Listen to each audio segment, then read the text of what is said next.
हम करेंगे कक्षा 10वीं की प्रश्नावली 4.3 का प्रश्न नंबर पहले का तीसरा प्रश्न। प्रश्न है, यदि निम्नलिखित द्विघात समीकरण के मूलों का अस्तित्व हो तो इन्हें पूर्ण वर्ग बनाने की विधि द्वारा हल ज्ञात कीजिए। तीसरा प्रश्न है हमारे सामने, 4x का वर्ग धन 4 करनी 3x धन 3 बराबर 0। अब पूर्ण वर्ग बनाने की विधि से इसे हल करना है हमें। पूर्ण वर्ग विधि में हमें पता है कि x वर्ग के गुणांक का भाग दे देते हैं हम यहाँ पर। तो समीकरण 1 के दोनों पक्षों में 4 का भाग देने पर x वर्ग का गुणांक यहाँ 4 है, इसलिए हम 4 का भाग देंगे।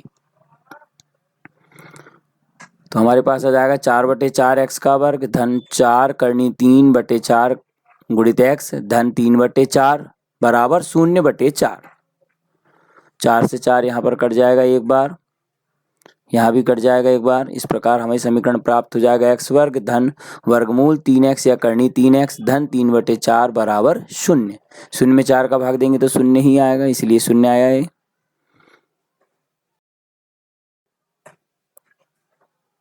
अब 3/4 का पक्षांतर हम दाईं ओर कर लें अब यहाँ से, तो x वर्ग धन करनी 3x बराबर ऋण 3/4।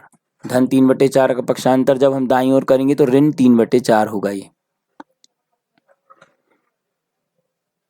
तो समीकरण के दोनों पक्षों में अब हमें x के गुणांक का आधा और उसका वर्ग जोड़ना पड़ता है। तो हम यहाँ लिखेंगे समीकरण के दोनों पक्षों में x का गुणांक है करनी 3, तो करनी 3 का आधा माने 1/2 और करनी 3 और उसका पूर्ण वर्ग, यानी इसका वर्ग हमें जोड़ने पर दोनों पक्षों में।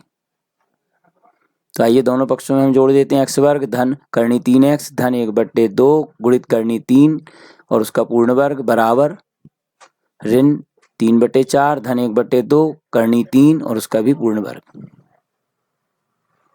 तो x वर्ग धन करनी 3x धन ये हो जाएगा करनी 3 का गुणा 1 में होगा तो करनी 3/2 उसका वर्ग बराबर वही दाईं ओर भी होगा ऋण 3/4 धन करनी 3/2 और उसका वर्ग।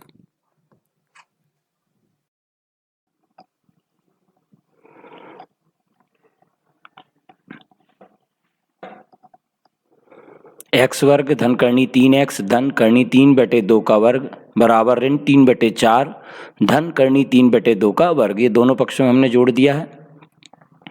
अब बाएं तरफ की तुलना हम इस समीकरण से करते हैं। a वर्ग धन 2ab धन b का वर्ग बराबर a धन b का वर्ग। a के स्थान पर हमें दिखाई दे रहा है x और b के स्थान पर हमें दिखाई दे रहा है करनी 3/2।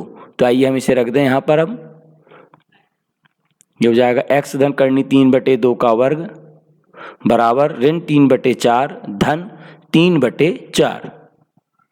करनी 3 का वर्ग होगा यहाँ पर 3 और 2 का वर्ग होगा 4, इसलिए 3/4 आया हुआ है।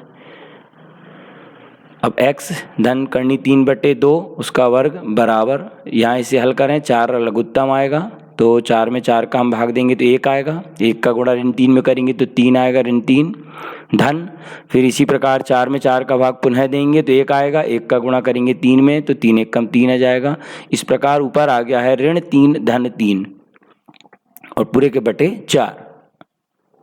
ये हो जाएगा x धन करनी 3/2 का वर्ग बराबर ऋण 3 धन 3 हो जाएगा 0, यानी 0/4 आ जाएगा ये।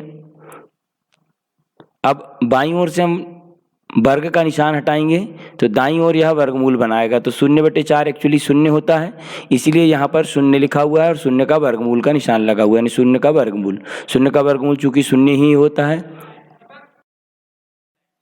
तो हो जाएगा x धन करनी 3/2 बराबर 0। अब यहाँ पर दाईं ओर 0 आ गया है, तो अब हम बाईं तरफ से करनी 3/2 को दाईं ओर ले जाएं, यानी पक्षांतर करें इसका, तो ये हमें प्राप्त हो जाएगा x बराबर माइनस करनी 3/2। चूँकि हमें मूल 1 प्राप्त हुआ है, यह द्विघात समीकरण है, इसलिए इसके आंसर यानी मूल जो होंगे वो 2 होंगे, तो दोनों समान होंगे, यानी कि ऋण करनी 3/2।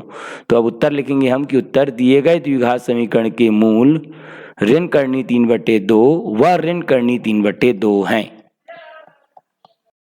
समाप्त।